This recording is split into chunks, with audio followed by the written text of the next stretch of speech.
bonsoir et bienvenue à la Maison Française. C'est un grand plaisir pour moi d'accueillir ce soir Kamel Daoud, écrivain, journaliste. Notre conversation sera en français, mais il faudrait que je le dise en fait en anglais. I think everybody knows that if you would like to listen to the conversation in English, you can do so through the headphones. There will be a simultaneous translation. And if you would like to ask a question in English, that is also possible. Just raise your hand and we will arrange for the question to be translated. Alors donc, avant de commencer, donc, je remercie évidemment à notre hôte, Kamel Daoud, mais aussi à l'équipe de la Maison Française, notre directrice, Shani Peer, l'assistante de la programmation, Joanna Jones, et toute l'équipe. Kamel Daoud, vous êtes donc journaliste, écrivain, éditorialiste notamment au quotidien d'Oran, dont vous avez été pendant 8 ans le rédacteur en chef, mais vous rédigez régulièrement des articles pour d'autres publications dont Slate Afrique, Le Point et plus récemment The Nation, The New York Times. Vous êtes reconnu en Algérie et ailleurs pour un style lucide, incisif, parfois mordant et en même temps très beau pour votre lyrisme, je pense. Vous avez publié un recueil de nouvelles en 2011, Minotaure 504, et vous avez publié un premier roman, Morceau contre enquête, paru en Algérie chez Barzac en 2013 et dans un partenariat avec Actu en France l'année dernière en 2014. Ce roman, Morceau contre enquête, a connu un succès énorme. Donc, il a été très rapidement traduit en 22 langues, 28 langues déjà. C'est pas mal. Et a remporté de nombreux prix littéraires, dont le prix des 5 continents et le prix du premier roman de l'Académie Goncourt. Je pense que toute l'assistance est au courant de l'enjeu de ce roman. Donc, il part de l'étranger de Albert Camus dans ce sens que le narrateur est le frère de l'arabe anonyme assassiné par Morceau dans l'étranger. J'aimerais peut-être commencer par l'origine, la genèse de ce projet. Donc, vous écrivez ce roman en 2013. C'est un moment où il y a eu énormément d'intérêt pour Camus des deux côtés de la Méditerranée. En 2010, c'était marqué le centenaire de la mort d'Albert Camus, 2013, le centenaire de la naissance. On a beaucoup parlé d'Albert Camus, les chroniques algériennes ont été traduites en anglais. En Algérie, il était question pendant un moment de faire une caravane Camus, donc un projet en fait assez controversé à l'époque. D'autres écrivains algériens aussi ont fait un retour vers Camus. Alors, qu'est-ce qui a inspiré de votre côté ce retour à Camus? Ce serait ma première question. Et puis, pour revenir un peu plus loin, quand est-ce que vous avez lu L'étranger pour la première fois? Et est-ce que vous avez tout de suite eu cette réaction de l'absence, de l'anonymat, de la figure de la victime? Bon, bonsoir, merci de venir m'écouter. J'espère encore une fois être intéressant pour vous. Donc, je vais essayer de répondre par ordre de questions. Juste quelques précisions. Le roman est paru en Algérie en novembre 2013, mais je l'avais écrit en 18 mois plus tôt, pratiquement 2 ans plus tôt. C'est un roman que j'ai écrit, que j'ai laissé dans un tiroir, que j'ai fini par publier avec mon éditeur algérien. Donc ça, c'est la première précision. La seconde, je ne l'ai pas écrit dans le cadre des célébrations sur À vrai dire, j'étais totalement indifférent à ces célébrations. Généralement, je n'aime pas le folklore autour de l'écrivain. Donc, ça n'a rien à voir avec le centenaire ou le cinquantenaire, avec le caravane à propos de Camus, l'événementiel qui a eu lieu autour de Camus en Algérie, comme l'impossibilité de célébrer Camus en France, pour ceux qui connaissent un petit peu les détails de cet épisode malheureux. Donc j'étais tout à fait en dehors de ça. Je suis journaliste, je m'intéresse à l'actualité, mais je ne suis pas sensible au calendrier habituel. Ce roman est né d'un accident, d'un agacement, d'une envie d'être libre, d'une envie de jouer, d'écrire. Alors, pour bien éclairer un petit peu cette situation, moi je suis algérien, je suis chroniqueur en Algérie.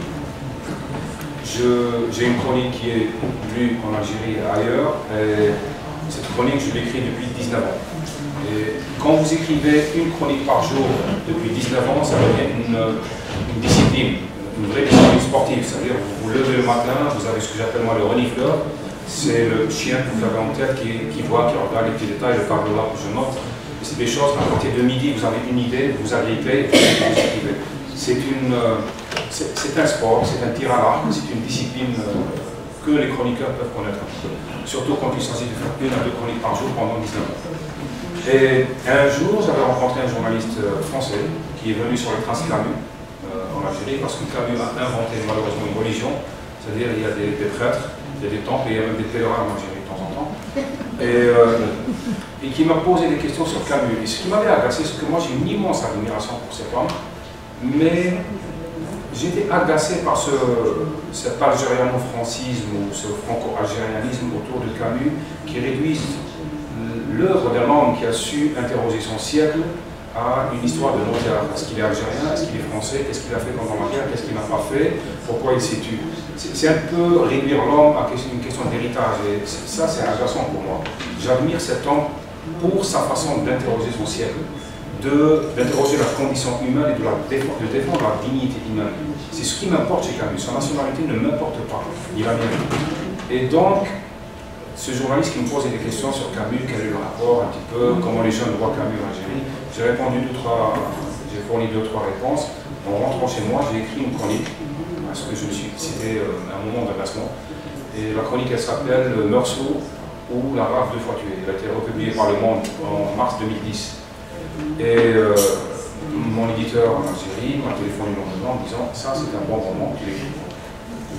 J'ai écrit ce roman à partir de 2010, puis je l'ai laissé tomber, après je suis revenu. C'est vous dire que je suis désolé, ça ne correspond pas à un calendrier, il y a une sorte d'entreprise éditoriale réfléchie, etc. Je réfléchis de manière libre et indépendante par rapport à ça. Donc j'ai écrit une chronique qui est devenue par la suite un roman qui a été publié en Algérie, et donc ça a eu le succès que ça a eu en Algérie. Publié 6 mois plus tard, 7 mois plus tard en France par Arte Sud en mai, c'est-à-dire pour les éditeurs, ceux qui connaissent un petit peu le marché français, c'est la saison morte. En mai, vous êtes condamné à mourir en juin, en juillet. Donc, je pense que ce roman a connu un destin assez exceptionnel.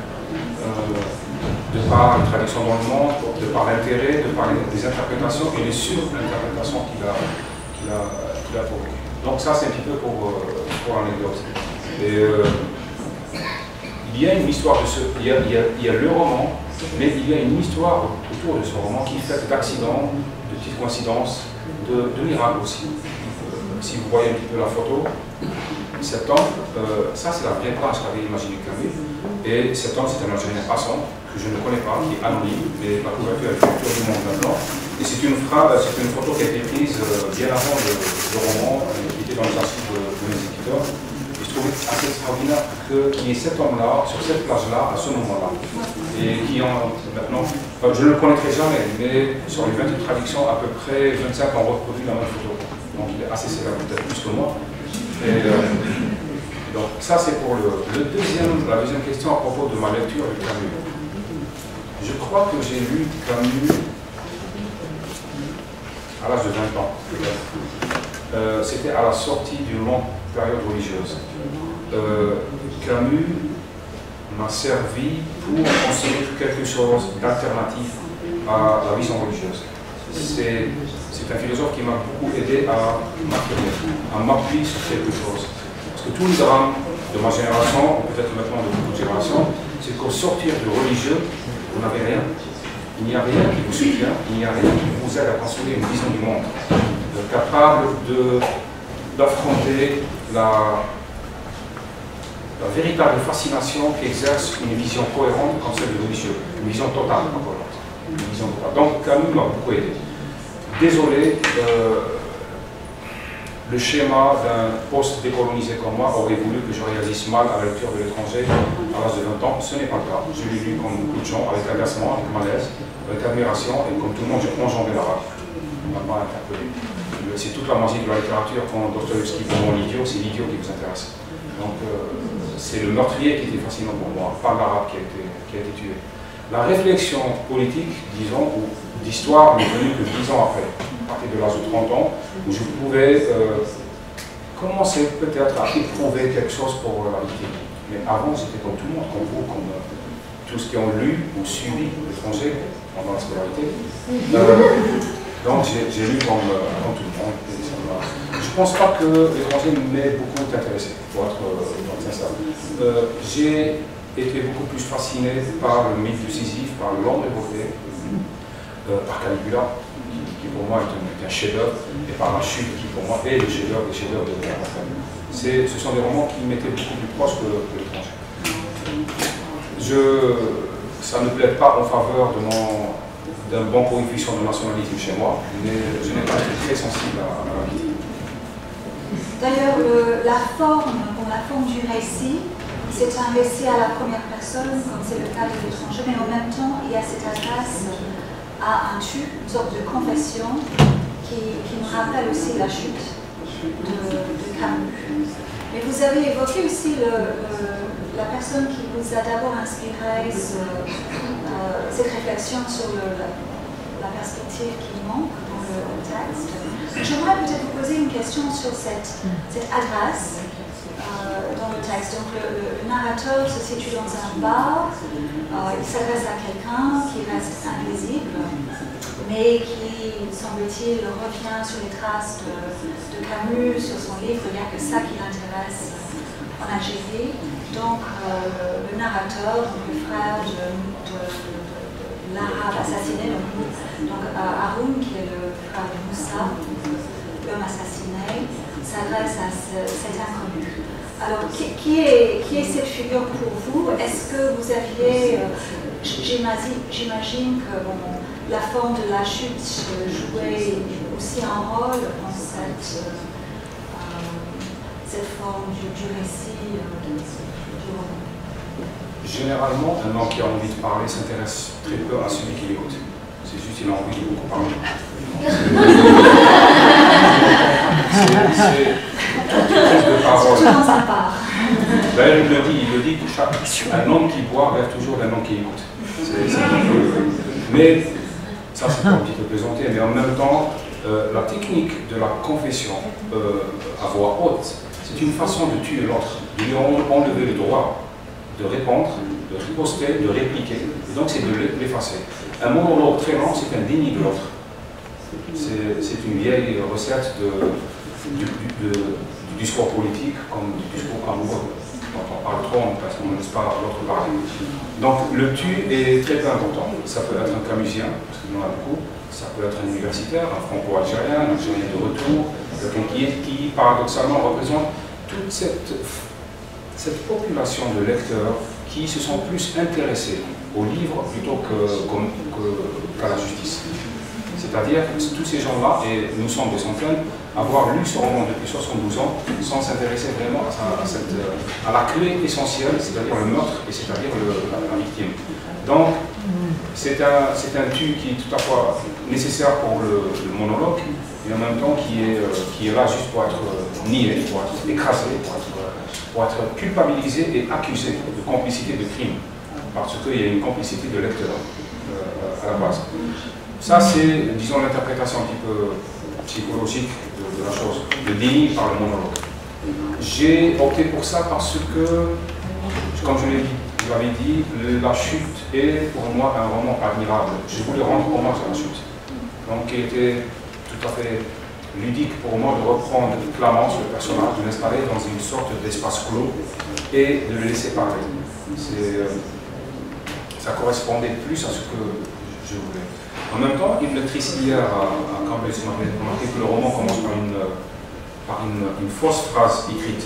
Aujourd'hui, moi est encore vivante. Ce n'est pas seulement un jeu sur la fameuse phrase de Camus, aujourd'hui, maman est morte, peut-être hier, je ne sais plus. C'est une reprise de parole. C'est comme si deux discutaient, c'est-à-dire le lecteur à propos et Meursault. Depuis 72 ans, il y a quelqu'un qui fait un présent et dit écoutez, moi, ma mère est encore vivante. C'est une interruption, un dialogue qui dure depuis 70 ans entre un lecteur et un livre par quelqu'un d'autre. Je voulais que le roman ait une force orale, comme si le personnage était vrai. Parce que si j'avais fait un roman écrit à la troisième personne, ça aurait été un écrit de plus autour de Camus, il y en a à peu près 3000. Ce n'est pas intéressant. Je voulais une vie qui raconte. Et une vie, ce n'est pas un livre. Il faut que je m'explique clairement. Je voulais que la confession ou la révélation soit faite de manière orale, une prise de parole, pas seulement une prise d'écriture, mais je voulais que le résultat soit un livre. Parce que dans toute cette affaire, dans L'étranger d'Albert Camus, on a quelque chose de magnifique, je le dis souvent. Nous avons le seul roman policier au monde où on a le meurtrier, l'aveu du meurtrier, mais on n'a pas le corps.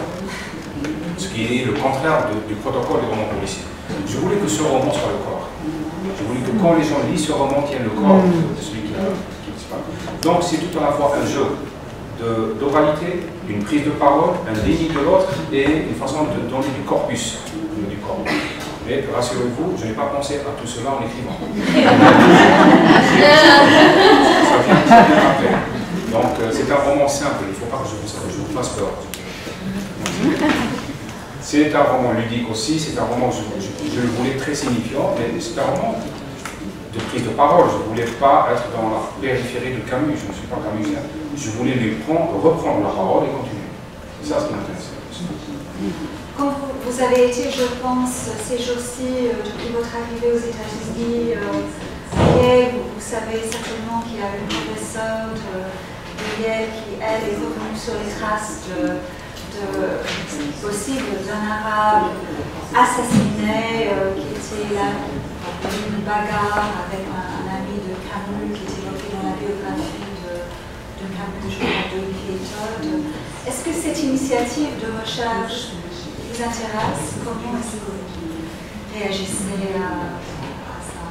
Non, enfin, ça peut être intéressant comme curiosité intellectuelle pour moi, mais non, pas spécialement. Ce qui m'intéresse, c'est le sens.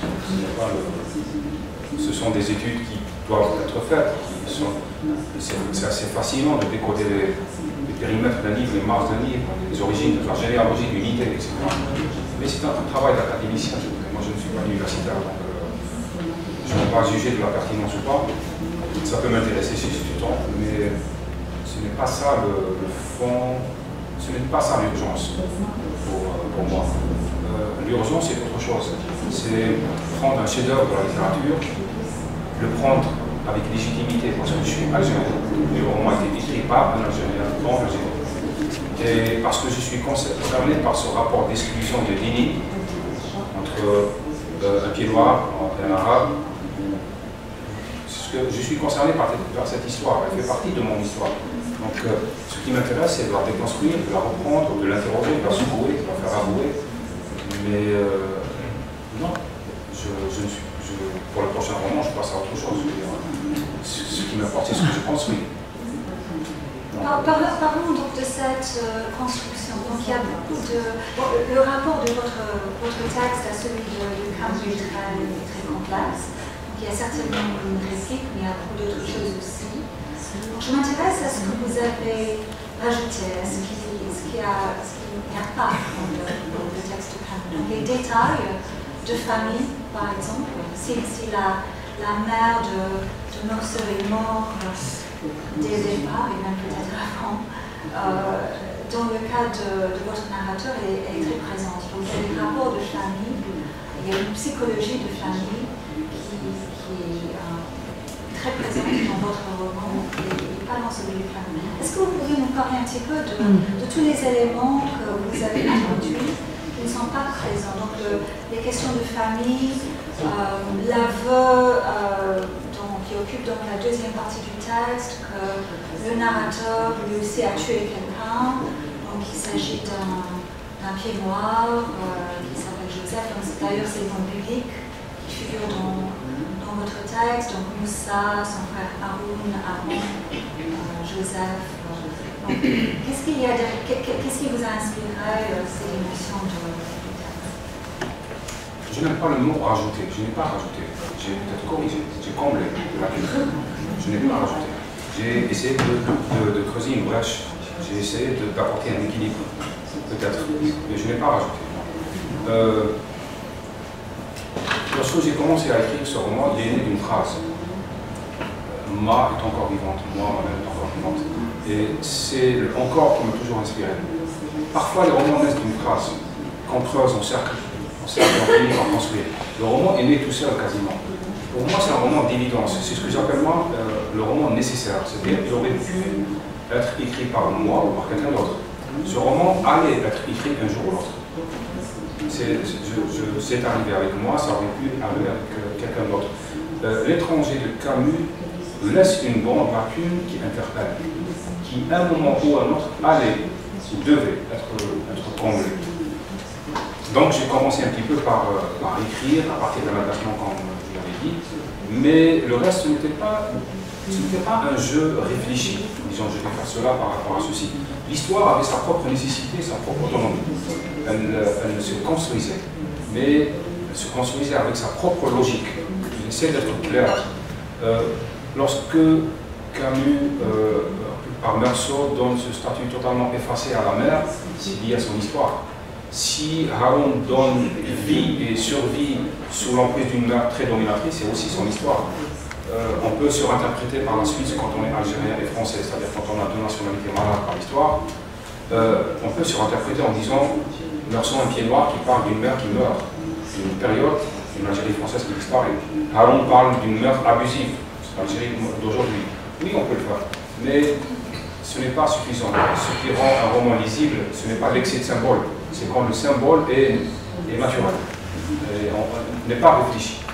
Quand on réfléchit à un symbole, il devient de la propagande. Donc je n'ai pas fonctionné en termes de symbolique consciente. J'ai écrit un roman qui avait sa logique, qui était redondant, qui était dicté, qui avait sa mélodie, par exemple, le personnage de la mère, je me suis dit au bout de la 4e page, je vais m'en débarrasser. Ce n'était pas grave. Il s'est imposé comme étant la clé du texte. Le rapport à la mère était la clé du texte. Maintenant, pour le reste, c'est vrai que si le lecteur est toujours tenté par la surinterprétation, ce qui est logique. Quand il achète un livre, il veut en lire 3 en même temps. C'est normal. Et l'écrivain n'est pas dans l'écriture par interprétation des symboles. Les choses viennent. Quand j'ai commencé à imaginer le prénom de la victime, je me suis dit quel est le nom qui s'approche le plus de Meursault? C'est Moussa. Étant donné que je suis quelqu'un qui a une longue période religieuse marquée par des textes religieux, bibliques ou autres, c'est venu comme ça. Moussa avait un frère qui s'appelle Haroun, ça s'agençait tout seul. Mais l'évocation du mythe biblique n'est pas un jeu. Le mythe revient. Vous savez, quand on dort et quand on rêve, on ne décide pas de son rêve. On décide de l'interprétation du rêve par la suite. Mais le rêve lui-même, on n'en décide jamais. C'est ce que je voulais vous dire. Donc si on me pose ce genre de questions, c'est comme si on me disait pourquoi vous avez choisi ceci en dormant. Non, à l'époque, je dormais. Donc c'est assez logique. Mais je peux avec vous interpréter le rêve par la suite. Bon, j'utilise un petit peu des images peut-être abusives, mais c'est pour mieux expliquer quelle est la mécanique de l'écriture pour moi. Dans le roman, le narrateur réfléchit sur le fait qu'il écrit en français, pourquoi il écrit en français. Et vous utilisez une métaphore très intéressante, la métaphore du bien vacant. Des précurseurs, donc des écrivains algériens d'une première génération, ont utilisé utilisé par exemple la métaphore du butin colonial, donc le français comme butin colonial. Et vous avez une métaphore très matérielle, très concrète, celle de la maison abandonnée mais qui laisse des traces, des mots qui laissent des traces. Peut-être que vous pourriez prendre le passage en question si vous permettez. Donc le narrateur explique pourquoi il écrit en français. C'est d'ailleurs pour cette raison que j'ai appris à parler cette langue et à l'écrire, pour parler à la place d'un mot, continuer un peu ses phrases. Le meurtrier est devenu célèbre et son histoire est trop bien écrite pour que j'aie dans l'idée de l'imiter. C'était sa langue à lui. C'est pourquoi je vais faire ce qu'on a fait dans ce pays après son indépendance. Prendre une à une les pierres des anciennes maisons des colons et en faire une maison à moi, une langue à moi. Les mots du meurtrier et ses expressions sont bien vacants. Le pays est d'ailleurs jonché de mots qui n'appartiennent plus à personne et qu'on aperçoit sur les devantures des vieux magasins, dans les livres jolis, sur les visages, transformés par l'étrange créole que fabrique la décolonisation. D'accord. Alors, il faut que j'explique. Nous avons un écrivain immense en Algérie, qui est mort, qui s'appelle Kateb Yassine. C'est lui l'auteur de cette formule fulgurante parce que c'est quelqu'un qui avait un style sublime, qui a écrit une œuvre incroyable qui s'appelle Najma.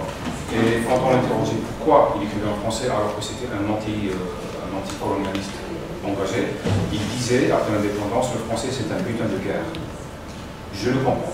Il a vécu la guerre, il a vécu l'atrocité de la guerre, et pour lui, le français a été arraché, pardonné. Moi, je suis venu plus tard.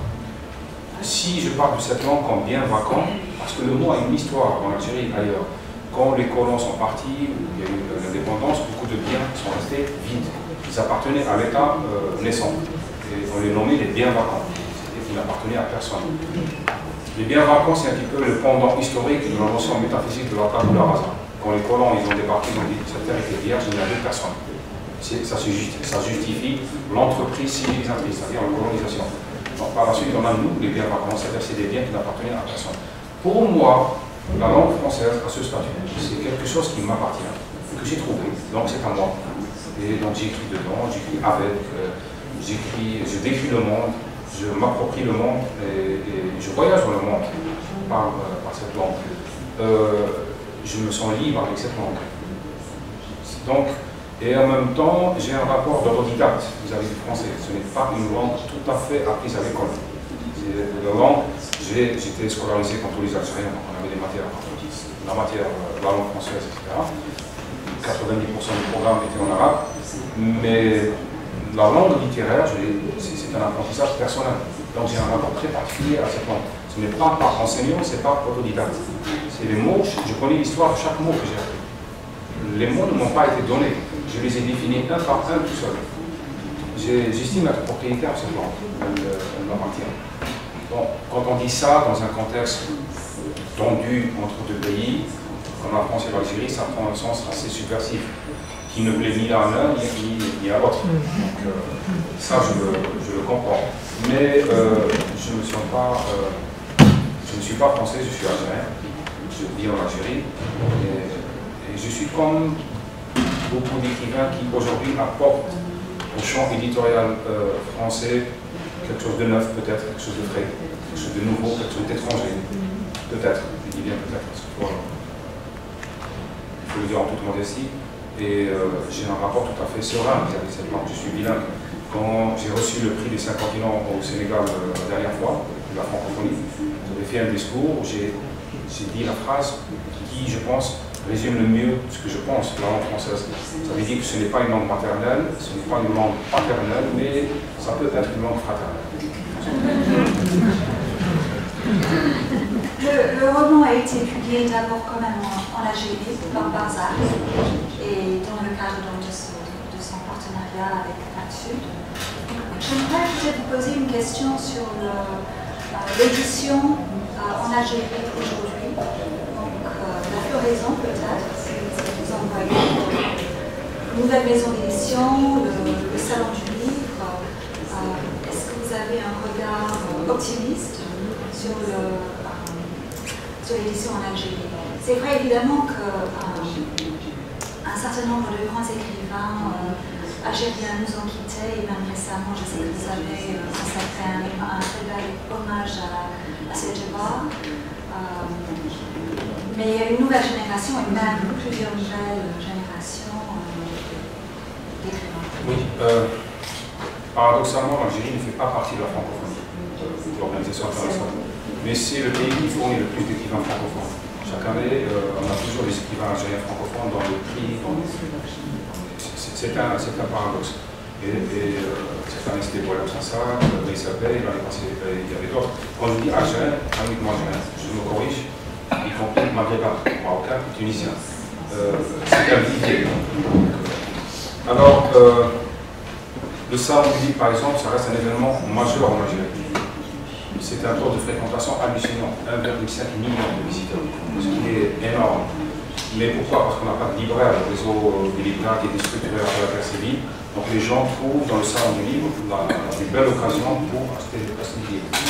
Nous avons aussi un phénomène très étrange, c'est-à-dire peu de libraires, mais en même temps des éditeurs qui sont brillants, qui s'affirment, avec une pépinière d'écrivains qui se renouvelle étrangement. Et qui est toujours là. Chaque décennie, on annonce la mort du français en Algérie, mais chaque décennie, il y a des écrivains arabophones et francophones brillants qui arrivent à avoir un lectorat, etc. C'est assez étrange. Donc, optimiste, oui, je le suis. Oui, je le suis. Je pense que ça continue. Je pense qu'il y a une vision du monde, il y a une façon d'écrire qui est là, qui se renouvelle, qui arrive et qui n'a pas bénéficié paradoxalement des soutiens habituels pour émerger. Ce sont vraiment des générations spontanées qui arrivent en Algérie. Maintenant, pour le marché du livre en Algérie, c'est assez complexe vis-à-vis de la France. Moi, je tiens particulièrement, pas uniquement moi, aussi, à être publié d'abord en Algérie avant d'être publié en France. Pour des raisons très simples, ce n'est pas du chauvinisme ou du hypernationalisme, c'est que je veux être lu par les Algériens d'abord, ou en même temps que les autres. Parce que ce que j'écris n'a de sens que s'il participe à ce qui se fait, ce qui se passe dans mon pays. Hemingway disait qu'on écrit toujours sur le regard de quelqu'un, qu'il soit mort, vivant, etc. Moi, j'ai besoin de ce regard des miens sur ce que j'écris. Sinon, ça n'a pas de sens. Sinon, l'exil est terrible. Vous écrivez des livres qui sont lus au pôle Nord et vous habitez au pôle Sud. Ça n'a pas de sens. C'est comme séduire un absent. Donc, je tiens à ce que mes livres soient édités en Algérie et par la suite dans le monde ou en même temps. Ça aussi pour guérir une blessure liée à l'histoire algérienne. Les pères fondateurs de l'histoire de la littérature algérienne francophone ont été édités durant la période coloniale en France. Et jusqu'à maintenant, les maisons d'édition françaises ne veulent pas lâcher les droits pour qu'il y ait une publication en Algérie. Et donc, ce qui fait les romans sont publiés par des maisons d'édition en France, qui détiennent les droits depuis 50 ans peut-être, plus. Et donc, ça, il revient très cher pour le lectorat algérien. Donc, inaccessible. Vous voyez un petit peu le... Je ne veux pas être inaccessible pour le mien. Donc, je publie là-bas et je publie donc, pour résumer un petit peu mes réponses, le marché du livre est complexe. Le marché du livre est difficile parce que nous avons des contraintes terribles. Le marché est déstructuré par des diffuseurs, par des libraires. Il y a des pressions idéologiques monstres de la part des conservateurs et des islamistes. Mais en même temps, ça se fait. Je ne pense pas que le désastre politique ou l'échec politique ou les régimes policiers soient un empêchement pour la littérature. Je pense au contraire que tragiquement, c'est ce qui fait désirer la liberté. On l'a vu en Amérique latine, on l'a vu en Europe de l'Est, on l'a vu avec les écrivains venus du froid. C'est quelque chose de coûteux, de tragique, qui fait que c'est là où la liberté montre que le livre vient. Peut-être qu'on est dans cette optique.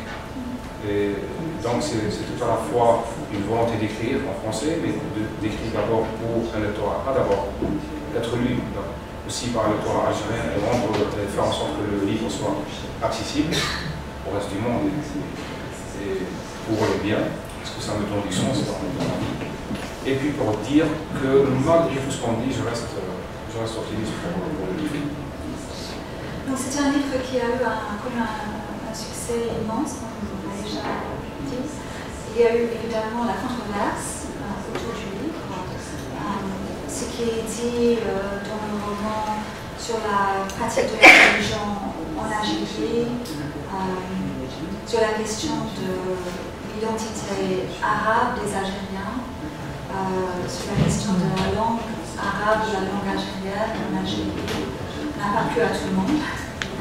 Donc, parmi d'autres, il y a eu un prédicateur qui a dit que, si j'ai bien compris, que si l'État était gouverné par la loi islamique, vous seriez condamné à mort pour ce genre de réflexion. Et bon, en revanche, évidemment, il y a eu des défenseurs qui ont fait circuler une pétition sous le titre « Nous sommes tous des Kamen Daoud ». Là, on est à quelques mois de ces échanges difficiles et je me demande de quel regard vous voyez ce débat maintenant. Je ne sais pas si c'est un débat, mais résumons. Certains ont lu ce roman à travers leur vision de la religion, d'autres à travers leur vision de l'histoire. Certains n'ont pas apprécié, d'autres ils ont apprécié, d'autres ont appelé ma mort. Sur cet aspect-là, je n'aime pas beaucoup répondre parce que j'estime que c'est indécent de ma part de dire que je suis menacé par rapport à ce que vivent les autres dans le monde dit arabe, dans le monde musulman ou même ailleurs. Je veux dire, ce que vivent des lycéens avec Boko Haram, ça m'interdit, moi, d'un point de vue éthique, de me présenter comme victime. Donc ça, c'est mis de côté. Maintenant, pour les interprétations et les surinterprétations sur ce roman. Je pense que c'est lié tout à la fois à ce livre, mais aussi aux chroniques que je fais. Le livre a permis un effet de loupe, le succès vous attire beaucoup de choses.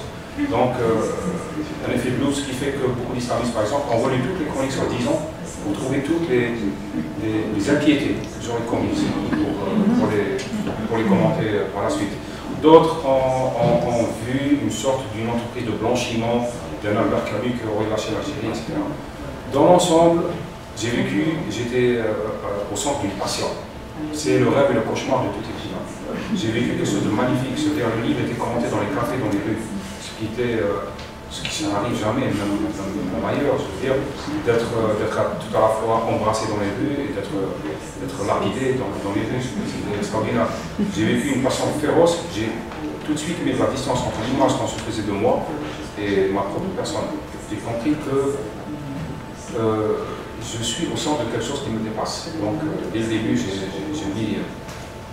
j'ai pris des précautions parce que quand vous êtes au centre d'une passion, il s'agit de votre sécurité, c'est de votre famille. Il fallait agir de manière lucide et mature pour pouvoir sécuriser sa vie. Et pour le reste, ça dure jusqu'à maintenant. Chaque fois que je fais une chronique, j'ai 50 qui m'insultent et 50 qui applaudissent, qui reprennent, etc. Je ne sais pas pourquoi. Je me dis parfois parce que je touche aux grands affects. Parce que, peut-être que, comme a dit un journaliste américain qui a fait partie de New York Times, que les gens dans une société collectiviste ne pardonnent pas et n'admettent pas la singularité. J'ai toujours été quelqu'un qui était sans narcissisme. J'ai le sentiment que j'ai une vision du monde qui est tout à fait légitime, je la défends. Je me sens, je le dis en Algérie, celui qui ne peut pas mourir à ma place, ne peut pas vivre à ma place. Je me sens plein de ma vie, je me sens justifié, je me sens en droit de poser ma singularité comme une loi, parce que de toutes les manières, c'est moi qui vais mourir. Donc, puisque je vais mourir, j'ai une dignité que même les dieux n'ont pas. Eux, ils ne meurent pas. Donc, c'est ce qui me donne... Donc, j'écris ce que je pense. J'écris à partir d'une bonne foi. J'écris ce qui m'est nécessaire. J'écris ce qui me construit. J'ai une vie, j'ai le droit de l'exploiter, de l'exprimer comme je veux. Et si cela dérange des systèmes de vision collectiviste, qu'ils soient religieux, hyper-nationalistes, nostalgistes en France, etc., ce n'est pas ma faute, c'est leur faute, c'est leur problème. Moi, je me sens bien, je me sens légitime, je me sens justifié dans ce que je fais. Donc tout ça, ça continue. L'année passée, c'était le paroxysme médiatique, mais ça continue. Mais ça continue dans les deux sens. Autant les gens qui vous détestent, qui vous aiment l'Algérie que les gens qui, attendez-vous, en France par exemple, une sorte de vision salvatrice. J'ai disais hier une sorte de maraboutisation. Le brin qui vient du sud qui va expliquer le malaise français. Donc j'essaie aussi d'être en retrait de la vision, de dire, écoutez, je suis écrivain. Donc j'ai une subjectivité que j'essaie de déconstruire et de reconstruire à la fois. Les jeux médiatiques, j'y mis très de temps en temps parce que je suis journaliste, mais je reste en retrait. Par rapport aux sollicitations médiatiques, mais aussi par rapport aux attentes de leadership en Algérie, aux attentes de l'ennemi ou de celui qui. C'est assez complexe. Donc, un regard, oui, dès le début, j'ai compris qu'il y a une différence entre ce qu'on pense de moi, ce qu'on interprète et moi. Ça arrive. Peut-être que Camus a vécu la même chose quand on a vu l'Algérie, c'est-à-dire tout à la fois, bon, lui, il a choisi le silence, pas moi. Donc, c'est ce qui fait que Camus se distingue par rapport à sa génération, c'est que dans ses idées était impliquée sa chair, par rapport aux autres qui étaient dans des visions philosophiques tout à fait beaucoup plus élaborées que la sienne, mais leur pari, ce qu'ils ont misé sur la table, n'était pas leur corps, n'était pas leur chair, n'était pas leur subjectivité. C'était leurs idées, leur vision du monde. C'est ce qui fait que maintenant Camus reste et que d'autres écrivains, philosophes de son époque deviennent très flous, se disparaissent, s'effacent un petit peu. Peut-être que c'est la même chose. Peut-être que justement il s'agit au fond de la métaphore essentielle. C'est ça la grande métaphore à déconstruire. Et par rapport à. Donc, j'essaie de trouver une réponse courte, c'est pas votre question. Donc par rapport à ce qui s'est passé l'année passée, non. Ça va revenir peut-être. Ça revient chaque fois que j'écris un texte. Chaque fois que j'écris un texte en Algérie qui est republié en France, qui prend un autre sens. Par exemple, si je critique la pensée religieuse en Algérie, c'est repris par des supports internet de l'extrême droite en France pour justifier leur propre. Donc c'est assez. Donc chaque fois je me retrouve impliqué dans des polémiques qui me dépassent, mais moi je continue. Donc, vous êtes conscient de ce... Bon, il y a un dilemme, peut-être, je ne sais pas si vous le sentez comme un dilemme, c'est-à-dire, d'un côté, vous avez envie de dire ce que vous avez à dire, à la fois sur le régime, sur le pouvoir, mais aussi sur les questions sociales en Algérie, mais vous êtes conscient du fait que ce que vous dites peut très bien être instrumentalisé du côté français. Est-ce que vous avez le sentiment d'être devant ce genre de dilemme et vous ne pensez pas du tout? Si, j'y ai pensé au début, mais la réponse est très simple. Moi, je suis responsable de ce que j'écris, pas de ce que les gens lisent. C'est très simple. Ce n'est pas ma faute si les gens lisent. Ça s'appelle de l'intégrisme. Lorsqu'on prend un texte et qu'on lui fait dire ce qu'il ne veut pas dire, et comment de ce texte on insulte ou on tue. Ça, non, ce n'est pas ma faute. Donc moi, je continue à exprimer ce que j'exprime. Je reste prudent sur certains concepts, comme maintenant je suis très prudent. En essayant, pas de la prudence dictée par la peur, mais la prudence liée au souci d'être très clair sur ce que je suis, ce que je pense. Oui, il y a des glissements, c'est très féroce. J'écris sur des supports différents.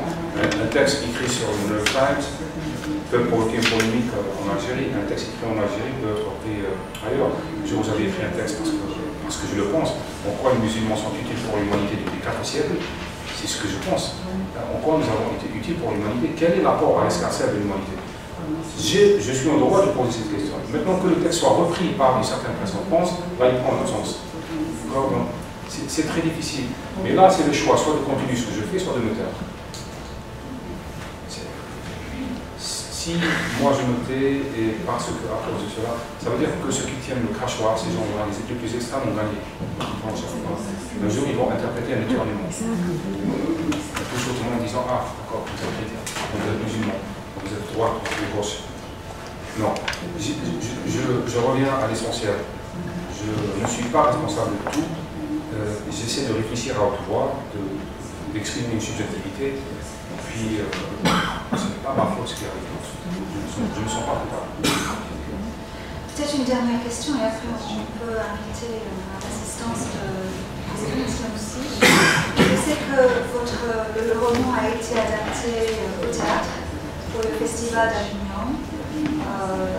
J'aimerais poser des questions sur ce processus et comment vous avez trouvé donc, le résultat de cette traduction du roman en monologue théâtral.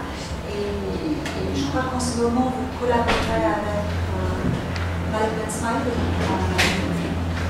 une version cinématographique, donc le documentariste qui a fait des films extraordinaires sur l'Algérie contemporaine. Je crois qu'on aimerait savoir un jeu sur cette transformation. Ça fait partie de la belle histoire de ce livre, c'est-à-dire l'adaptation au théâtre, au cinéma, en bande dessinée, etc. Donc, pour le théâtre, je n'ai pas beaucoup participé, j'ai lu ce qu'on m'avait envoyé pour valider justement, mais pour le reste, je ne suis pas un homme de théâtre, malheureusement. Et je n'avais absolument pas le temps physique de suivre l'adaptation théâtrale. J'ai été invité à Avignon parce que la pièce était programmée en ligne, puis j'ai assisté, la pièce m'a plu, je la défendrai.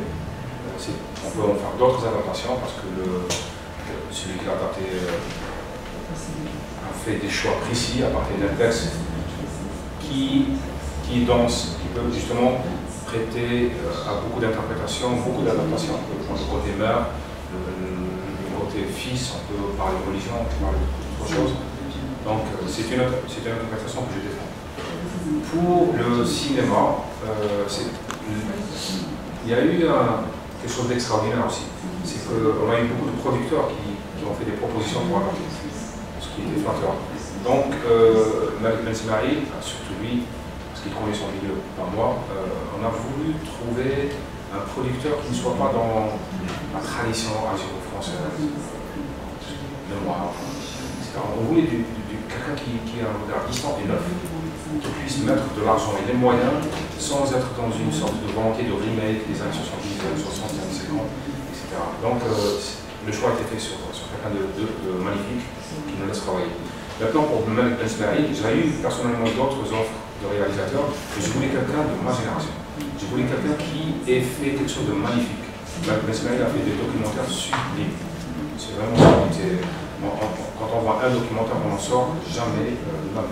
Il y a un documentaire qui m'avait bouleversé à l'époque, c'était. Il a des coups de génie. C'était placer une caméra dans un asile psychiatrique en Algérie. L'asile psychiatrique des victimes des années 90, c'est-à-dire des délires aliénation qui sublime, on en sort marqué à vie. Je trouve ça extraordinaire. Mettre une caméra dans une école des plus hautes montagnes algériennes, une école totalement sinistrée, et mettre une caméra pendant une année et voir l'évolution des petites filles dans ce système et des écoliers. C'est magnifique, je veux dire. Il a fait un autre documentaire sur l'eau dans le monde, c'est-à-dire le rapport à l'eau au Japon, j'aime sur les médias algériens. Oui, le plus récent. Sur les médias algériens. J'aime cette fraîcheur, j'aime ce regard neuf. J'aime quelque chose qui soit pas uniquement subversif, mais qui me sorte un petit peu de l'algéro-français. Je ne supporte plus. Donc, on a commencé à travailler sur le scénario. Je dois rentrer des États-Unis pour qu'on complète la phase dialogue qu'on n'a pas encore terminée. Et lui, il m'incitait pour que je sois impliqué dans le film parce qu'il ne voulait pas une adaptation classique par quelqu'un d'externe. Il voulait que si on triture un petit peu la structure du texte, soit fait par moi. Et je l'ai fait.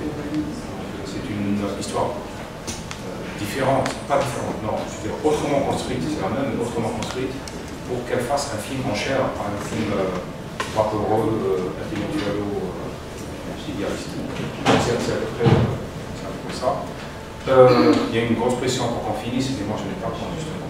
Je suis en train d'essayer de suivre le rythme des rencontres, du journalisme, mais on essaie de dégager chaque 2 mois, 3 mois, une petite résidence de 10 jours pour avancer. Je pense, si je ne lui fais pas faux bon, que ça sera fini la fin de l'année.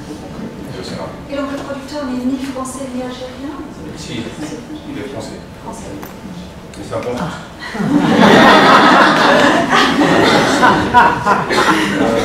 Non, c'est quelqu'un qui est magnifique, qui a produit déjà le premier homme, c'est Bruno Pesquet, qui est un très bon producteur, qui a une vision que j'ai beaucoup aimée. Le contact humain est important, autant qu'avec le réalisateur qu'avec le producteur.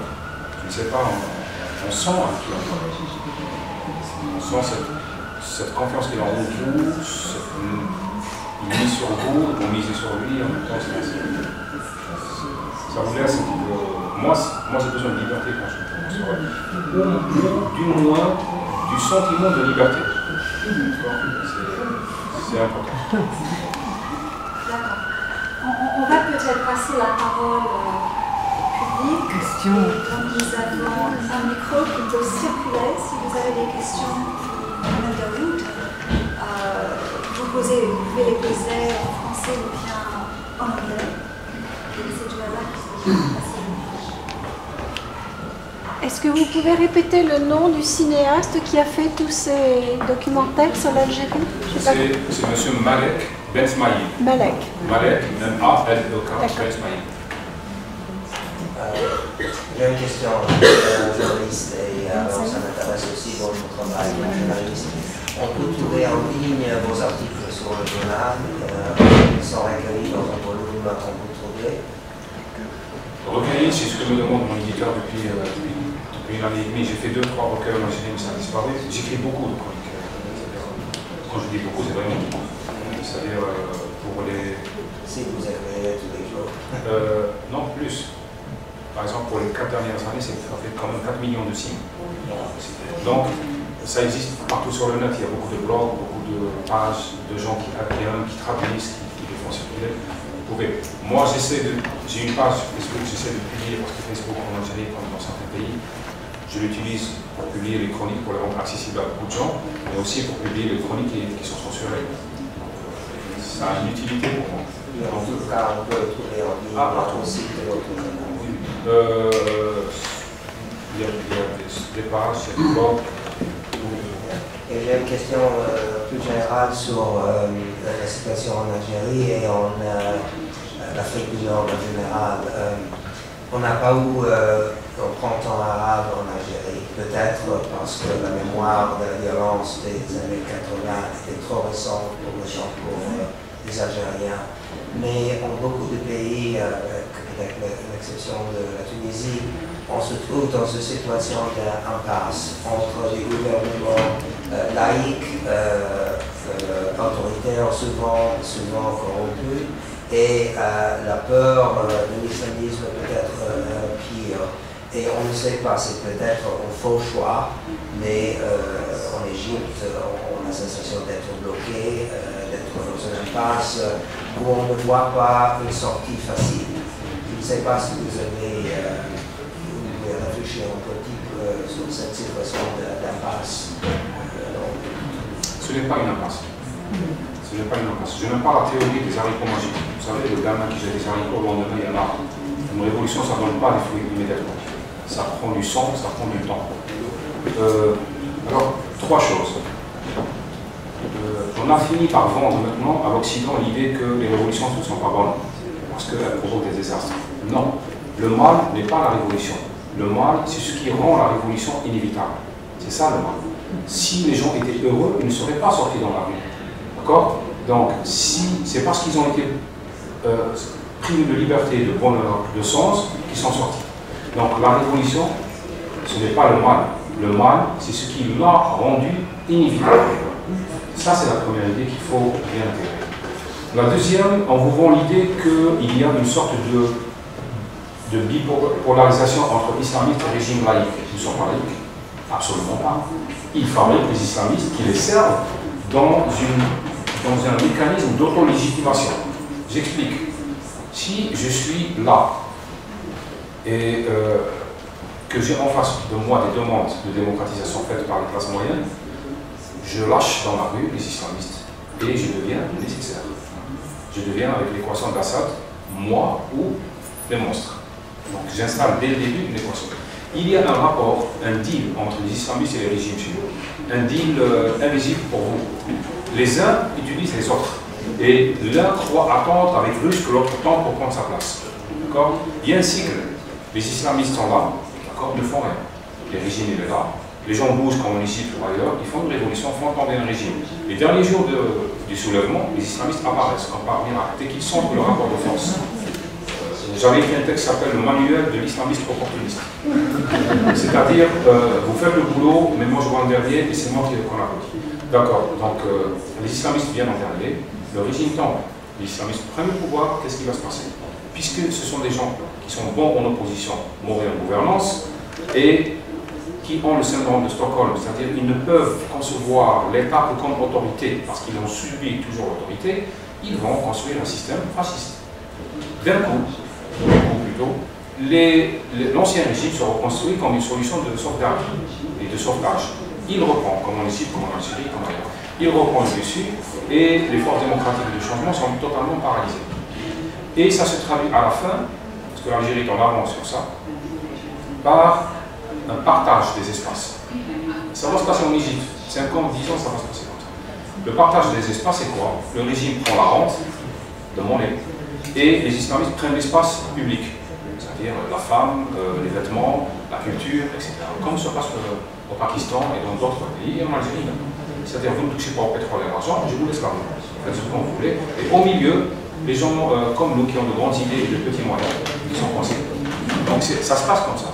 Chaque fois que le régime se sent en crise, il va lâcher dans la nature l'islamiste, ce qui vous fera peur. Et vous allez vous dire, je préfère Assad que Daesh, que l'État islamique.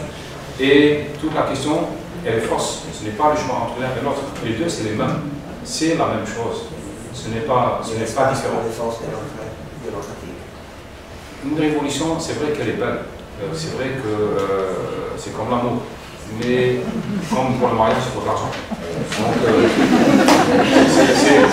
c'est très beau, c'est magnifique, mais on n'a pas les moyens. On n'a pas les moyens de peser dans l'équilibre des forces. On a les moyens d'enthousiasmer les gens, d'enthousiasmer les Occidents, les bonnes volontés, de soulever, et chaque fois on se fait avoir, chaque fois on se fait voler. En Algérie, on s'est fait voler. Je me rappelle à l'époque, l'Algérie a connu un printemps avant, 1990. Et nous avons connu une guerre civile atroce, dans la solitude. À l'époque où vous, occidentaux, vous croyez que les islamistes étaient des démocrates forts, qu'on a spolié de leur droit de gérer les pays. Donc on a vécu cette guerre sans YouTube, sans Facebook, sans médias alternatifs, sans rien, dans la solitude absolue. Nous en voulons au monde qui nous a mis en quarantaine.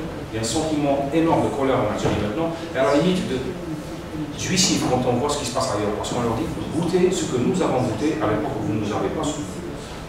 Et donc, dans les années 2011-2012, le régime chinois fait une campagne internationale féroce pour calmer les esprits, pour demander la démocratie.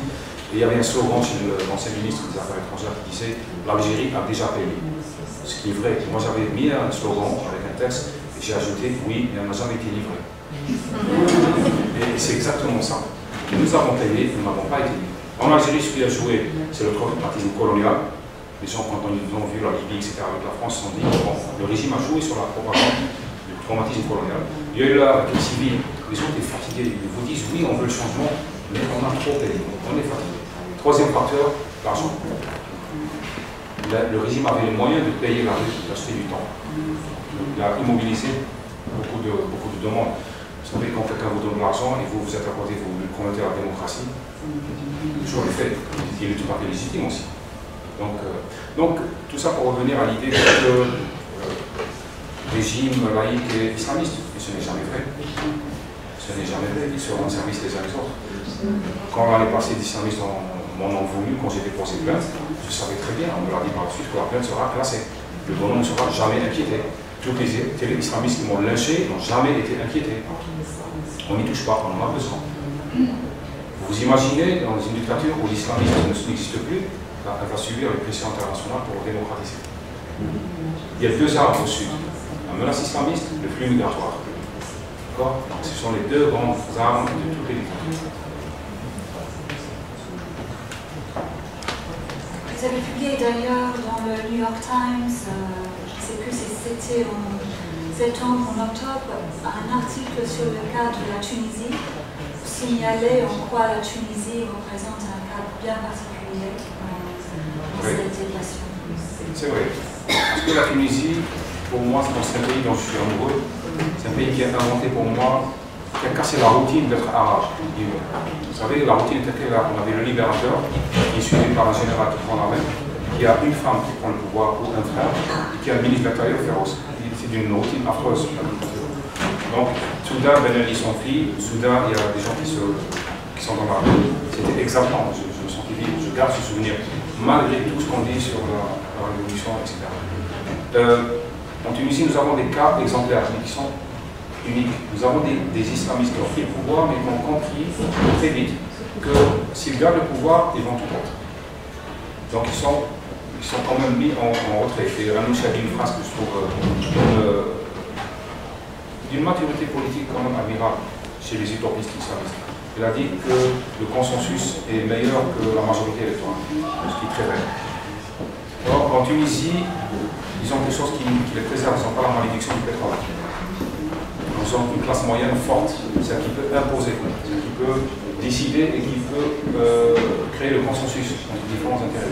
Nous avons trop de pétrole, le régime peut se passer de nous. Il n'a pas besoin de nos impôts, il n'a pas besoin de nous. Donc ça, c'est singulier. Tunisie, ça reste quand même une singularité magnifique.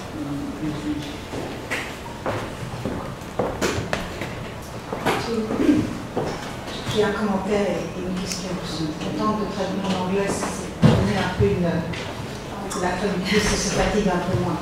So I'm happy to speak in English as well. J'ai le commentaire.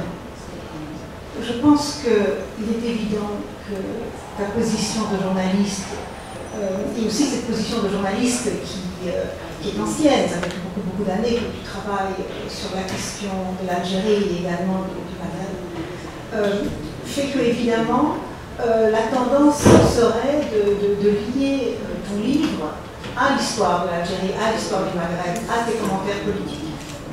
So I think that the fact that Kamel has been writing about politics for so long makes us want to link his novel to his political and social consciousness, and also his religious consciousness, and his personal tension between his early years as a Muslim and then his slow questioning of who's God and what is the point of God. Mais de mon côté, je pense, et c'est peut-être aussi, je me présente, je m'appelle Julie Gourevitch, je suis la très heureuse éditrice, le publisher de ce livre aux États-Unis,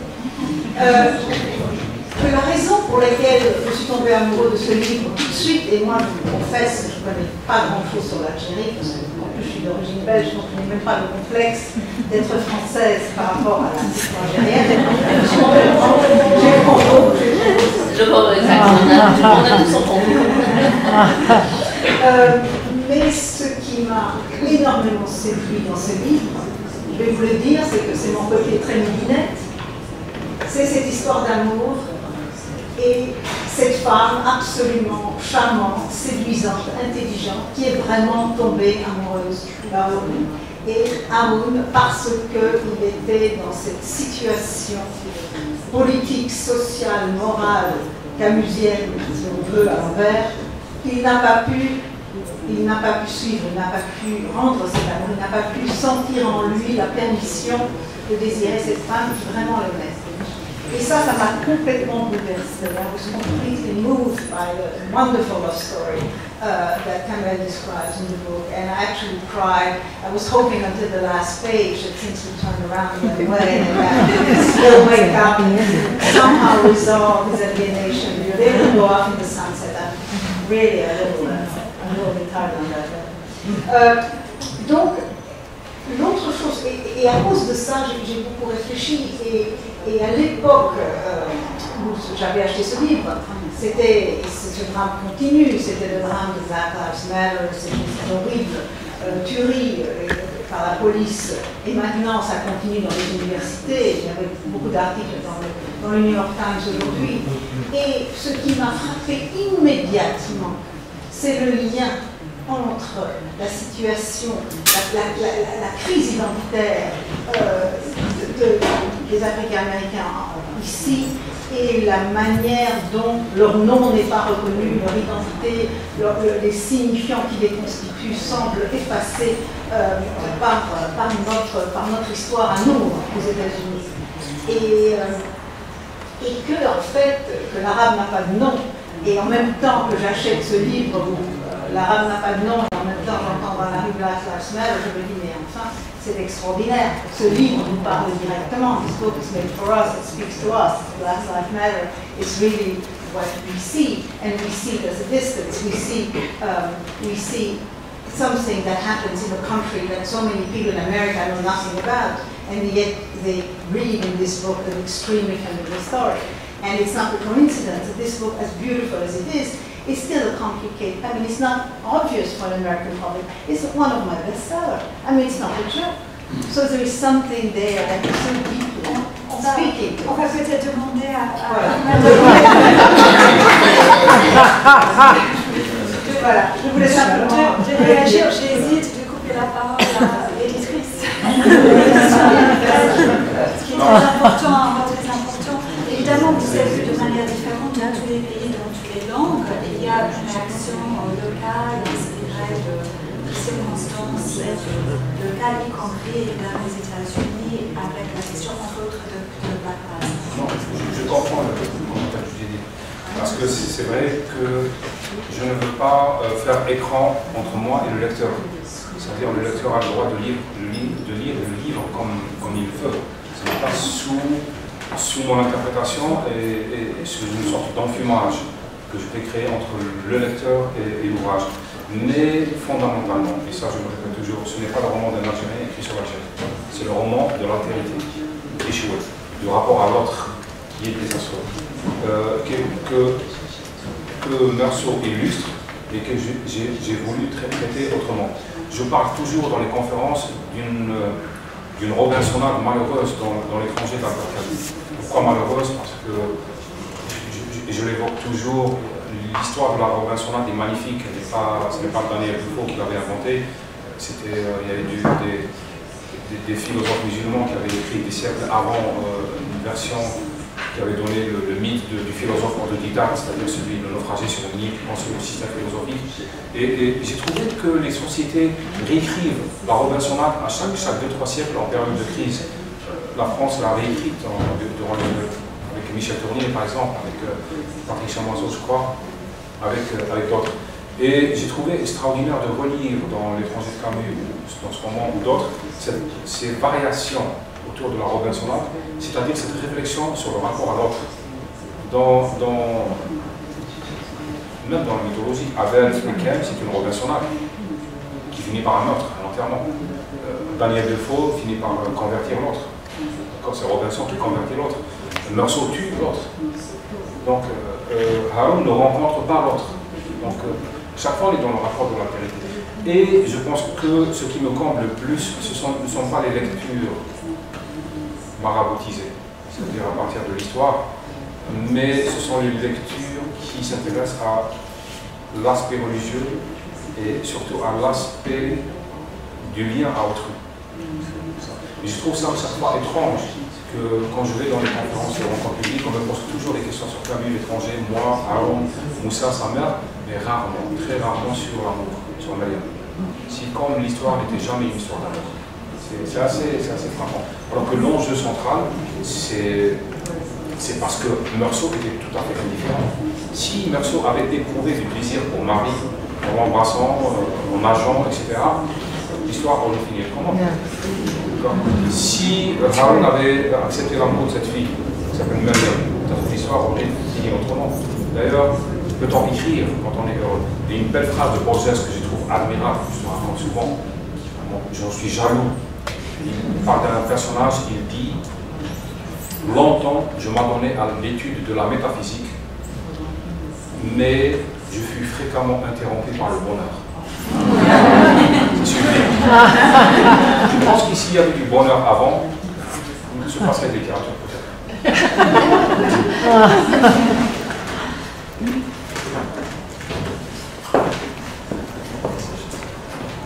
Revenir à la question que vous avez posée du politique et surtout du révolutionnaire. Vous avez dit, je crois, d'une part, que la révolution, ça prend du temps.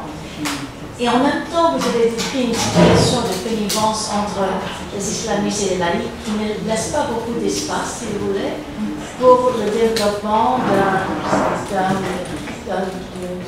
partie révolutionnaire ou même démocratique. Et je voulais, en vous posant cette question, donc, d'où viendrait cet espace qui pourrait effectivement n'est-ce pas, se moduler, se développer. Et je voudrais que vous peut-être, ça m'a frappé quand vous parlez des chefs-d'œuvre de Camus, que vous n'avez pas mentionné La Peste. Et je me demandais si, de votre, disons, point de vue, c'est d'un humanisme trop facile, ou est-ce qu'il y aurait moyen d'intégrer une vision camusienne de la peste, n'est-ce pas, et la collectivité qui se met d'accord, dans cet espace qu'on cherche, si vous voulez, qu'on pourrait chercher en Algérie? Pourquoi en Algérie précisément?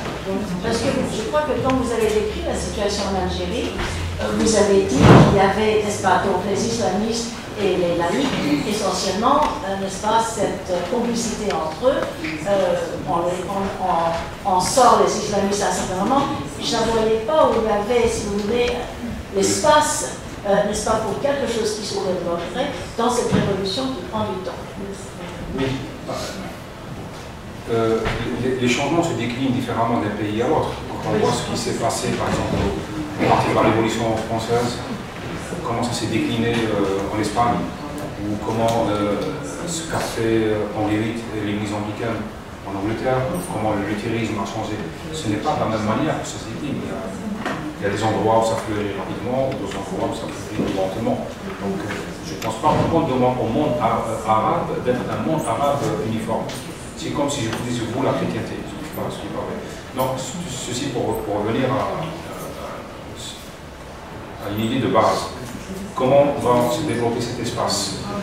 Je pense que ça va se décliner différemment d'un pays à un autre. Mais je suis quand même optimiste, pas à l'échelle d'homme, mais à l'échelle de 2 ou 3 vies, je suis optimiste. Le pire, c'est l'immobilisme, parce que rien ne se passe. Maintenant, il se passe quelque chose. Ça veut dire qu'il y a des demandes, ça veut dire qu'il y a des ruptures. On ne pourra jamais revenir aux situations antérieures. Jamais. Dans aucun pays dit arabe. Il n'y aura pas de retour à des situations antérieures. Même les nouvelles dictatures, les durcissements de régime habituels, lisez l'histoire française, je veux dire. Bon, il y aura des crispations, mais il y a quelque chose qui est enclenché, quelque chose qui est en marche. J'ai dit tout à l'heure que l'histoire du monde du sang et du temps. C'est tragique, à l'échelle d'une vie, c'est sinistre, mais les livres sont là pour raconter quelque chose qui dépasse l'échelle de vie. Donc, ça va venir. Peut-être en Tunisie, ça va naître avant, en Algérie après, au Maroc, en même temps, en Syrie beaucoup plus tard.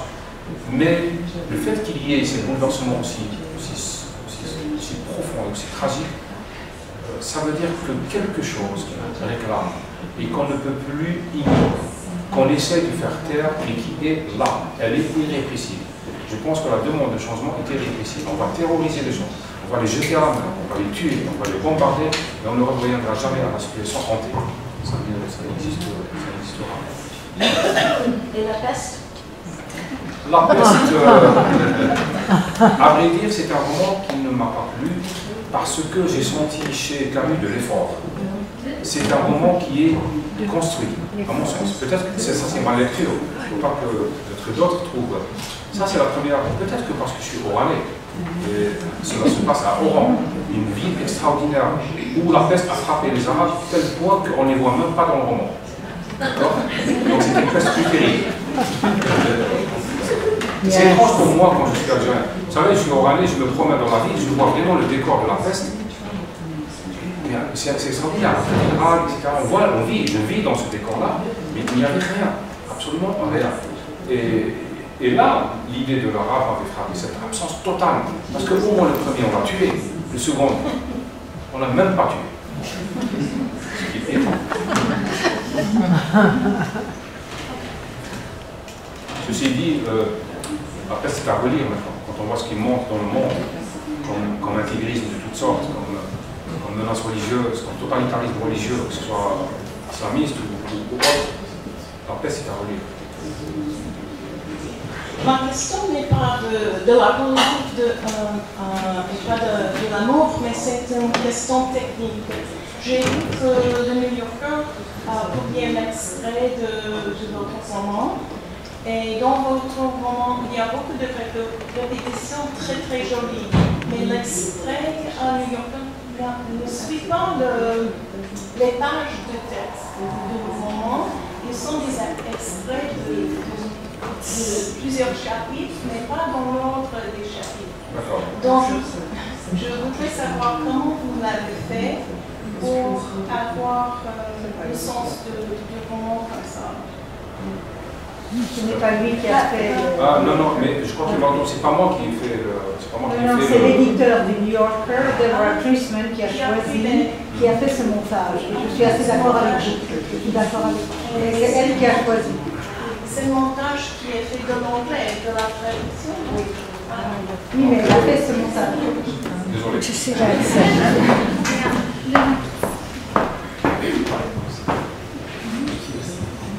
Bonsoir, je suis algérien, je vis aux États-Unis. D'abord, je tiens à vous remercier d'être parmi nous et de vous remercier pour ce livre que vous avez écrit qui est un hymne à la démocratie, qui est un hymne à l'existentialisme de tous les peuples qui vivent pour la liberté et la justice.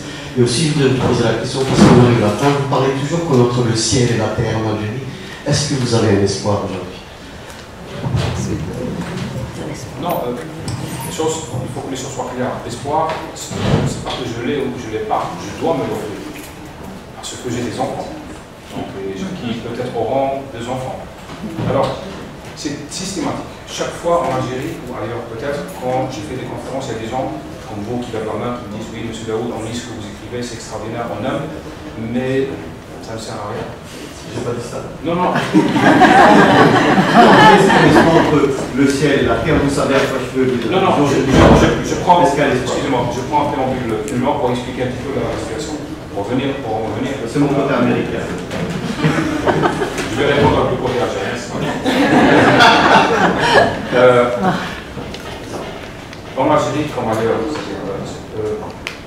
les métaphores que j'utilise, disons le ciel et la terre, parce que je suis né dans un pays où dès le début, la terre ne m'appartenait pas. C'était les vétérans de guerre. Chaque fois que je touchais un morceau en disant ah non, ça appartient aux martyrs, ça appartient au cimetière. Ça c'est l'histoire, on n'aurait plus de place. La terre était vécue comme une extension du cimetière. La terre appartenait à l'histoire. Je n'en rêvais pas, elle était déjà propriété de. Nous avons en Algérie, vous le savez, un système politique qui est parti sur la légitimité de la guerre d'indépendance, ce qui fait que depuis l'enfance, chaque fois que je parle de la terre, elle appartient à moi. C'est la terre, la terre sacrée, la terre ceci. Et justement, j'avais envie de sentir, comme on disait Gilles, le sable chaud sur la plante des pieds, j'avais envie que cette terre me concède. Et j'avais l'impression que la terre m'était interdite par les vétérans de guerre, par le récit épique de la guerre. Reste le ciel. Je me retourne voir le ciel et là, c'est les islamistes. Il faut voir le passage. Pas de spiritualité, pas de réflexion sur la foi, pas de quête religieuse sincère et indépendante. Ils possèdent le ciel. Dès que vous voulez vous aventurer, ils ont une explication.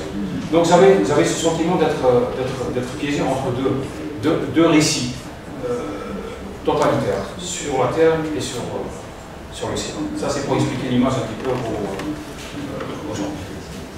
Maintenant, vous me parlez d'espoir, je me refuse de désespérer, c'est comme ça. J'ai des enfants. Hier, on m'a posé la même question, avant-hier à Cambridge, et j'ai expliqué les choses tout bêtement. J'ai de la foi parce que j'ai des enfants et que je me sens un devoir. J'aurais honte de mourir sans rien laisser pour mes arrière-petits-enfants. Et j'ai donné l'exemple de l'Occident. Il a été construit sur quoi l'Occident? Il a été construit sur des âges obscurs et douloureux, mais qui étaient éclairés par des petites balises. C'est des gens qui ont réfléchi. Vous imaginez tous les grands penseurs de l'Occident s'ils avaient baissé les bras parce que le Moyen-Âge est dur et sauvage. Qu'est-ce que on serait peut-être pas là, je veux dire. Qu'est-ce que l'Occident aurait été quoi? Je me sens un devoir de témoigner de mon époque, de me battre, de me défendre plutôt. C'est pas le mot battre, c'est des prétentieux. De me défendre, d'essayer de laisser quelque chose à partager. Qui fait que je vous rencontre maintenant, qui fait que vous êtes content de ça, qui fait que peut-être vous ou quelqu'un d'autre va le faire lire à son fils, etc. C'est rien, c'est petit, c'est insignifiant, mais j'essaie d'apporter quelque chose au lieu de baisser les bras maintenant. Si on va vers la défaite, bon, que je sois défait jusqu'à la dernière minute, pas maintenant. Je continue d'écrire, je continue de témoigner, et il y a des gens qui le font beaucoup plus que moi. J'ai honte de dire que je me bats. Parce qu'il y a des gens en Algérie, il y a des femmes, il y a des gens qui le font avec une manière extraordinaire, dans l'anonymat, qui ne peuvent pas bouger, qui ne sont pas salués, qui ne sont pas reconnus. J'ai honte de dire que moi je me bats. C'est pour ça que je ne l'utilise pas. Moi je me bats. Les gens qui se battent sont autres. Donc, est-ce qu'il y a de l'espoir à l'échelle d'hommes? Non, il n'y a pas d'espoir pour moi. À l'échelle de 2-3 générations, oui. Qu'est-ce qui donne sens à la vie? C'est ce qui dépasse l'échelle d'une vie. C'est aussi simple que ça. On n'est pas des épiciers, on est des êtres humains. Il faut qu'on calcule au-delà de nous. C'est comme ça. Bon, ça c'est ma vision. Elle est naïve, elle est fragile, elle ne vaut rien, mais elle est comme moi. Elle est Je ne pense pas que ce soit naïf. Et entre-temps, si vous voulez, la conviction, les livres, la vérité, c'est quoi? C'est des convictions, justement? Ah, je ne connais pas, je ne sais pas, je ne pourrais pas vous répondre qui est l'ennemi de la vérité, peut-être celui qui s'en répand le plus. Oui, peut-être, la formule est très belle, l'ennemi de la vérité sans conviction, elle est magnifique, elle est précise. Mais répondez à la question. Non, qu'est-ce que vous voulez que je vous réponde? J'ai dit que je garde espoir, que je participe à cet espoir et que j'essaie de ne pas désespérer maintenant. Peut-être que je le ferai si je suis vivant dans 30 ans, dans 40 ans. Mais j'essaie de construire quelque chose pour mes enfants, pour mes arrière-petits-enfants. Je bâtis mon espoir sur ça, sur un devoir filial. D'accord? C'est quelque chose d'important. Il faut mériter d'être un ancêtre. Ça se mérite.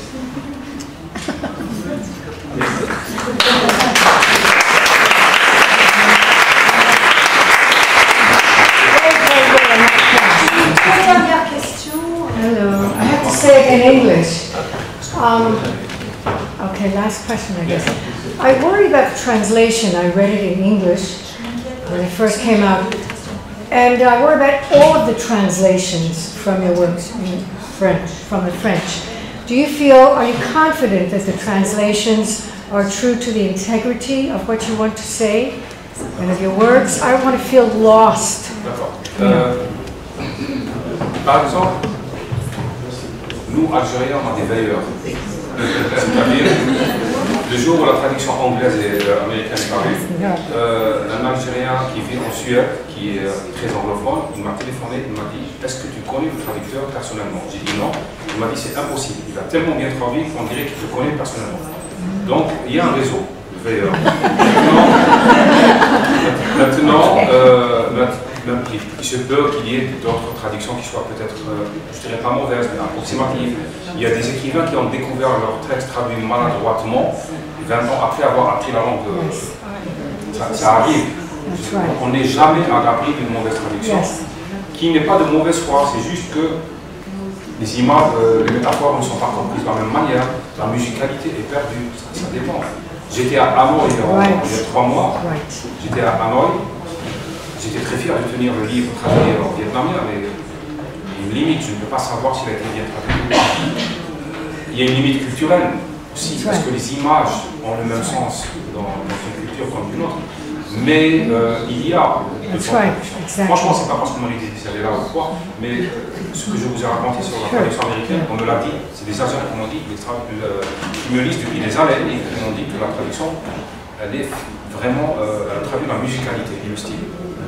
Dans d'autres pays, je ne sais pas, il y a des traducteurs, par exemple la traduction italienne, je suis très confiant parce que la traductrice m'a déjà traduit, je la connais, elle me connaît très bien, c'est une italo-algérienne qui vit là-bas depuis des années, donc je peux faire confiance.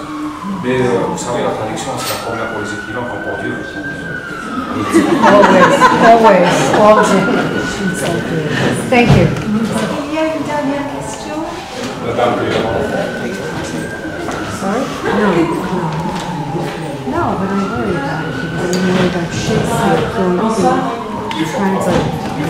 Bonsoir, je suis une étudiante algérienne. Il semble que vous avez à cœur dans plusieurs interviews de bien préciser que votre critique n'était pas destinée aux musulmans, à l'islam, aux islamistes. Et en fait, je me demandais si vous pouviez préciser la différence que vous faisiez entre les musulmans et les islamistes, puisque dans certaines pages, notamment les pages qui décrivent la prière du vendredi, j'ai vu beaucoup de mépris pour des gens qui, à mon sens, étaient des musulmans et pas forcément des islamistes. D'accord. Merci. Pourquoi vous l'interprétez comme du mépris? D'abord, c'est un personnage qui est libre. Et il a le droit d'avoir des sentiments, comme autant les autres ont le droit d'avoir des affects, des sentiments sur lui.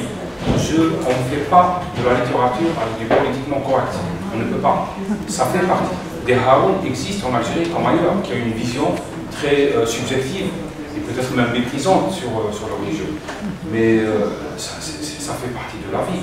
Frankenstein, quand on a écrit Frankenstein. Donc on ne va pas juger l'écrivain pour Frankenstein. C'est assez... il faut qu'on accepte aussi de lire la fiction comme étant une fiction, d'abord. Parce que dans les régimes totalitaires et dans les pensées totalitaires, la fiction n'est jamais admise comme fiction. Haroun a le droit de mépriser. Why not? Pourquoi pas? Il a le droit.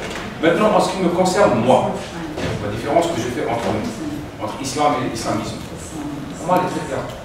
Le musulman, c'est quelqu'un qui a le droit, qui a fait le choix d'avoir une religion pour chercher un Dieu, d'accord, pour se soumettre à des rites et à des dogmes, et qui est libre, et dont je respecte la liberté. L'islamiste, c'est celui qui utilise l'islam, pas pour rencontrer Dieu, mais pour prendre le pouvoir. C'est différent. C'est un projet politique de prise de pouvoir, et de contrôle de la vie des autres. C'est différent. Ce n'est pas quelqu'un qui cherche Dieu, c'est quelqu'un qui cherche votre soumission. C'est très différent. Ce sont deux projets totalement exclusifs l'un de l'autre. C'est-à-dire quelqu'un qui veut prendre le pouvoir au nom de Dieu, et qui parle au nom de Dieu, et qui tue au nom de Dieu, et quelqu'un qui cherche Dieu, qui respecte Dieu, qui prie Dieu, qui veut rencontrer Dieu, ou qui pense l'avoir rencontré. C'est deux choses totalement différentes. Mais pas en réalité musulman. Comme beaucoup de gens dans le monde musulman. Les islamistes, non. Les islamistes, pour moi, sont des nihilistes. Et les premières victimes des islamistes, c'est bien les musulmans. Quand Daesh tue 2 touristes, il tue 2000 de l'autre côté. L'islam est la première victime des islamistes. Il faut que les choses soient précisées pour les gens. C'est des gens qui utilisent la religion pour leurs propres besoins. Pourquoi moi je défends la laïcité, par exemple? Parce que pour moi, la laïcité préserve la religion des gens qui l'utilisent pour le pouvoir. Si on sépare l'État et la religion, ceux qui vont vers la religion, ils vont parce qu'ils cherchent une vocation, pas parce qu'ils... Donc il y a un filtrage dès le début, puisqu'il n'y a plus d'ambition politique, c'est les gens de bonne foi qui sont religieux. Donc je fais une différence stricte entre islamistes et musulmans. Maintenant, je sais comment ça fonctionne. Dès que vous attaquez les islamistes, ils vont se cacher derrière l'islam, ils vont accuser Kamel Daoud d'être contre les musulmans. Mais ça, c'est une vieille méthode. Tout le monde la pratique, je veux dire. C'est pas quelque chose de neuf. Les seules personnes qui ont été critiques envers votre livre ne sont pas les islamistes. C'était ça mon point. Et vous avez raison de préciser que la littérature doit être prise comme fiction, comme ce qu'elle est, mais il est parfois difficile de séparer l'œuvre d'un auteur et d'autres écrits. Et par exemple, l'écrit que vous avez mentionné tout à l'heure sur la question de... C'était quoi? C'était qu'est-ce que l'islam, qu'est-ce que les musulmans avaient apporté à l'humanité les dernières 400 années, quelque chose comme ça. Oui. Donc vous comprendrez que voilà, certaines des pages, on ne peut pas faire abstraction du fait que c'est Kamel Daoud qui a écrit... Non, les choses sont claires. La deuxième, c'est une chronique, je l'assume. Je la répète, je la réécrirai. J'ai le droit de poser cette question. Maintenant, pour le roman, on est dans la fiction, ça c'est autre chose. Vous me dites qu'il est difficile de faire la différence entre fiction et l'écrivain, ça c'est dangereux, c'est comme ça qu'on tue les écrivains. Il faut que les choses soient claires. La fiction est une fiction. J'ai le droit d'interroger la condition humaine. J'ai respect pour les croyances des autres, mais à la limite, on ne fait pas de la littérature avec beaucoup de respect. Franchement, c'est pas de bon roman. Et ça, d'un côté, je comprends les sensibilités musulmanes et religieuses de partout, mais qui comprennent aussi ma sensibilité aussi. Dans le sens contraire, pourquoi pas. Donc, pour répondre clairement, l'islam est la première victime des islamistes. Je fais une différence stricte entre musulmans et islamistes. La différence est que certains utilisent leur religion pour le pouvoir, d'autres utilisent leur religion pour rencontrer un Dieu. Pour moi, les choses sont d'une évidence qui tombent sous le sens. Que des gens se sentent blessés, etc., je pense que c'est lié à des affaires, etc. Non, excusez-moi, pardon. Quand vous parlez du fait de se sentir blessé ou des affects, vous réduisez le sens critique d'un lecteur parce que, par exemple, il serait supposément musulman. Je pense qu'on peut parler en termes de sens critique et pas forcément réduire la critique à l'affect. Je sais qu'il y a d'autres personnes qui aimeraient réagir sur cette question, mais je vous propose de continuer la discussion après. Évidemment, ce sont des questions. No, it's not a question. Donc, oui, mais bon, si on commence par les commentaires, ça va l'essentiel, j'espère avoir été intéressant pour vous, comme vous n'êtes pas oublié. Merci.